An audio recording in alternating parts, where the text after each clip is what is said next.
Bonsoir à notre communauté qui nous suit sur Facebook, sur toutes nos plateformes existantes, sur les réseaux sociaux. Espérance Digital, Espérance TV est là depuis le premier jour du festival jusqu'au dernier jour qu'il y a aujourd'hui.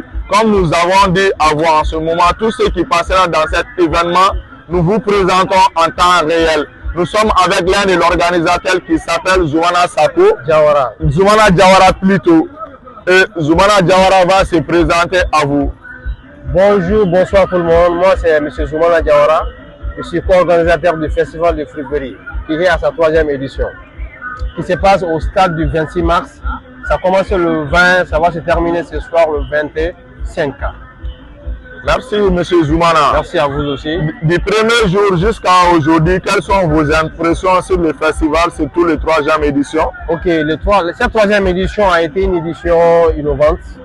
Voilà, innovante dans la mesure où il y a d'autres partenaires qui nous ont accompagnés. Et en plus des exposants qui ont pris des stands, nous avons expérimenté le village des solutions. Le village des solutions a été un espace qui a permis aux entrepreneurs, aux écrivains de venir partager leur expérience avec les exposants, tous ceux qui sont venus suivre notre foire d'exposition de cette 3e édition. Et la 3e édition, c'est une édition qu'on peut dire l'édition de la résilience.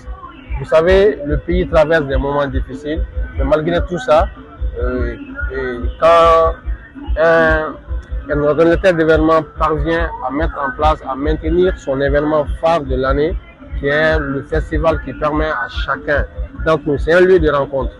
Cet espace permet à vous et nous, aux exposants, à la population de Bamako, aux artisans, de venir exposer leur savoir-faire. Donc cette expérience a été positive cette fois-ci. Je peux dire que c'est l'une des meilleures éditions que nous avons organisées.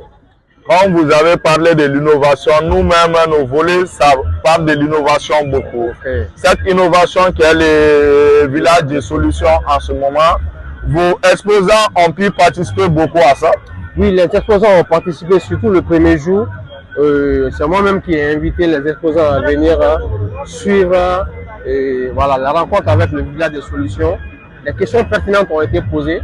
Il y avait des experts qui étaient là, des conseillers fiscaux, des conseillers en croissance de valeur.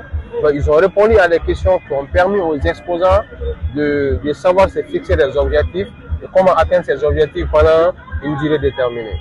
Quand vous avez parlé en disant que cette année c'était une année de résilience, surtout je vois le côté partenaire et sponsor stratégique en ce moment. Est-ce que vous avez besoin d'aide pour que la 4e édition soit inoubliable pour les exposants et surtout les visiteurs bamakois qui vont venir?